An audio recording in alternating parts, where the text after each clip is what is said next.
اگر تمہاری بیویاں اپنی عزت کی حفاظت کرتی ہیں اور حرام کاموں میں ملوث نہیں، پھر ان کی چھوٹی موٹی غلطیوں کو درگزر کیا کرو اور انہیں معمولی غلطیوں پر طلاق مت دو۔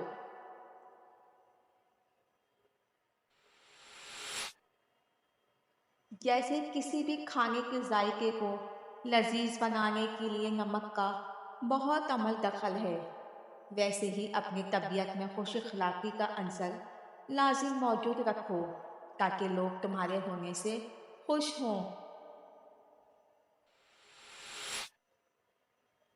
انسان کو کسی بھی کام یا معاملے کے لیے مائل کرنے والی شے آنکھ ہے، اور اس آنکھ کی وجہ سے ہی انسان کا سارا جسم روشن ہوتا ہے۔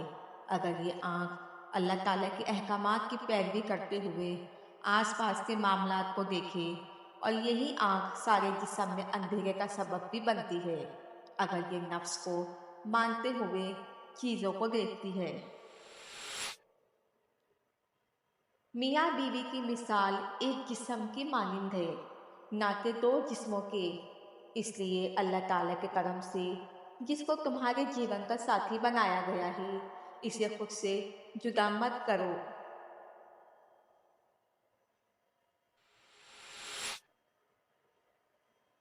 اگر تم یہ چاہتے ہو کہ لوگ تمہاری ذات میں موجود خرابیوں کے بارے میں بات نہ کریں، تو تمہیں خیال رکھنا ہوگا کہ تم بھی لوگوں کی کمزوریوں اور برائیوں کے بارے میں بات مت کرو، کیونکہ جیسا سلوک تم لوگوں کے ساتھ روا رکھو گے ویسا سلوک ہی تمہارے ساتھ کیا جائے گا۔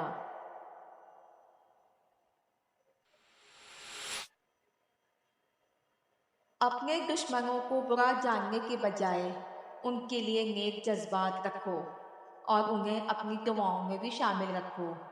یاد رہے کہ اللہ تعالیٰ نے کسی بھی بت کو اس وجہ سے کبھی رزق دینا بند نہیں کیا کہ وہ گناہ کرتا ہے۔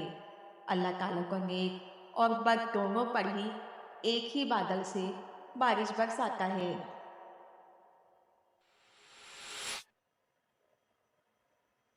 برباد ہو جائے وہ شخص جس کی تمام تر کوششوں کا مقصد صرف اس دنیا میں کامیاب ہونا ہے، اور وہ آخرت کے لیے کوئی تیاری نہیں کر رہا، بلکہ اس کے نامۂ اعمال میں ڈھیروں گناہ بھی موجود ہیں۔ ایسا شخص قیامت کے روز اپنے گناہوں کے لیے بے شمار بوجھ سے نجات حاصل نہیں کر پائے گا۔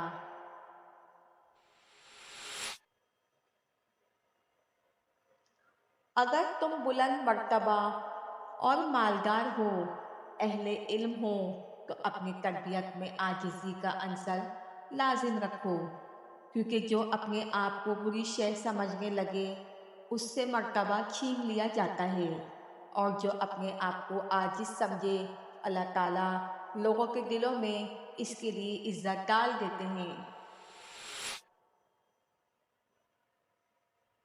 اگر تم کسی قربان گاہ پر موجود ہو اور اپنے حصے کی قربانی دینے والے ہو، لیکن تمہیں یاد آ جائے کہ تمہارا بھائی تم سے ناراض ہے، تو تمہیں اپنی قربانی کو روک کر فوراً گھر واپس آنا ہے اور اپنے بھائی سے گلے مل کر اپنی رنجش کو دور کرنا ہے۔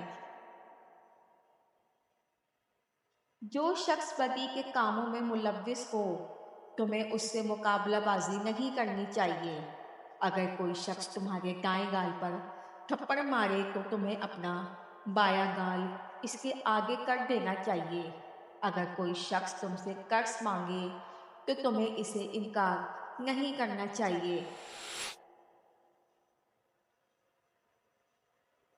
اگر ہم یہ چاہیں کہ آگ اور پانی کو ایک ہی جگہ اکٹھا کر لیا جائے تو ایسا کرنا ناممکن ہے۔ بالکل اسی طرح کسی شخص کے دل میں یا تو دنیا کی محبت ہوگی یا پھر آخرت کی۔ ایسا نہیں ہو سکتا کہ دنیا اور آخرت کی محبت اکٹھی ہو جائے۔ اگر تمہارا بھائی کسی گناہ کو سر انجام دیتا ہے تو بجائے غصہ کرنے کے اس کے ساتھ نرمی والا رویہ رکھو، اور اس پر تنقید کے لیے سخت الفاظ استعمال مت کرو۔ اگر وہ توبہ کرے تو تمہیں اسے معاف کر دینا چاہیے۔ اور اگر تمہارا بھائی ایک دن میں 7 بار گناہ کر کے 7 بار تم سے یہ کہے کہ اس نے توبہ کر لی، تو تمہیں ان 7 بار ہی اسے معاف کرنا چاہیے۔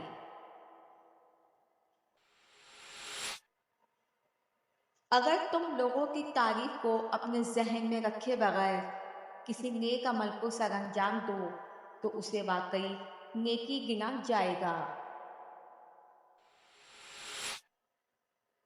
جن لوگوں نے حق کا ساتھ دینے پر اس دنیا میں مصائب کا سامنا کیا، وہی لوگ ہیں جنہیں آخرت کی زندگی میں ہمیشہ سکون اور بلند مرتبے سے نوازا جائے گا۔